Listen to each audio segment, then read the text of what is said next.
ഇതിലെ ഏറ്റവും hot seat മണ്ഡലങ്ങൾ ഏതാണ്? പാലക്കാടിനെ സംബന്ധിച്ച് എത്രമാത്രമുണ്ട്? കാര്യമായിട്ടുണ്ടോ? ഒടുവിൽ അത് മാത്രം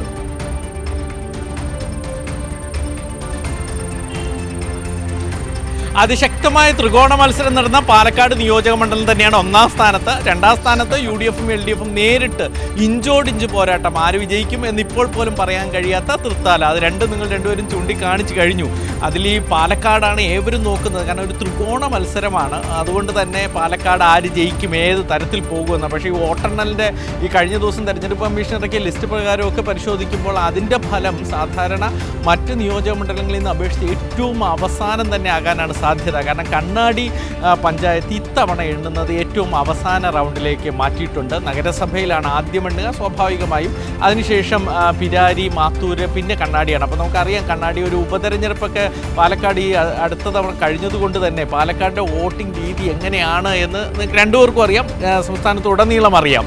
അപ്പോൾ കഴിഞ്ഞ തവണ കണ്ണാടിയൊക്കെ ആയിരുന്നു നഗരസഭ കഴിഞ്ഞിട്ട് ആദ്യമാണ്. ഇപ്രാവശ്യം അത് അവസാനം എത്തിയിട്ടുണ്ട്. അതുകൊണ്ട് തന്നെ അവിടുത്തെ വോട്ടിംഗ് പാറ്റേൺ കൂടി നോക്കിയതിന് ശേഷം മാത്രമേ വിജയെ പ്രഖ്യാപിക്കാൻ കഴിയുകയുള്ളൂ എന്നൊരു അവസ്ഥയിലേക്ക് കാര്യങ്ങൾ എത്തിക്കുകയാണ്. ഇത്തവണ 21 ടേബിളാണ്. എന്നാൽ പോലും 10-16 റൗണ്ടൊക്കെ ഉണ്ടാവും. മറ്റേ തൃത്താല ഇഞ്ചോടിഞ്ച് പോരാട്ടം തന്നെയാണ്. അവിടെ ആര് വിജയിക്കുമെന്ന് ഇപ്പോൾ പോലും പറയാൻ പറ്റില്ല. തൃത്താലയും ഈ പാലക്കാട് പോലെ തന്നെയാണ് ഏറ്റവും അവസാനം എത്തുന്ന നാഗലശ്ശേരിയൊക്കെ LDF-ന്റെ കോട്ട.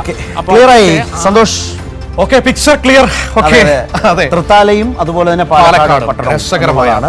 പക്ഷേ ബാക്കിയെല്ലാം ഇടതുപക്ഷത്തെ സംബന്ധിച്ച് ഉറച്ചു നിൽക്കുക. അതാണ് മുമ്പ് പറഞ്ഞ പോലെ UDF-ന് കടന്നു വരാൻ കഴിയുന്ന മണ്ഡലങ്ങൾ, ജില്ലകൾ കുറയുന്നു, പരിമിതപ്പെടുന്നു എന്നൊരു പ്രശ്നം. വലിയ ജില്ലകൾ, മണ്ഡലങ്ങൾ ഏറ്റവും അധികമുള്ള മണ്ഡലങ്ങൾ ഉള്ള ജില്ലകൾ പരിമിതപ്പെടുന്നു. ഒരു മലപ്പുറവും ഒരു എറണാകുളവും മാത്രമാണ് ആ കണക്കിലുള്ള, അല്ലേ?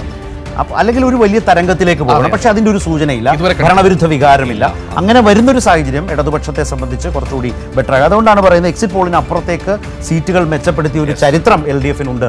അതാണ് UDF-നെ ആശങ്കപ്പെടുത്തുന്നത്, പുറത്ത് പറയുന്നില്ലെങ്കിലും.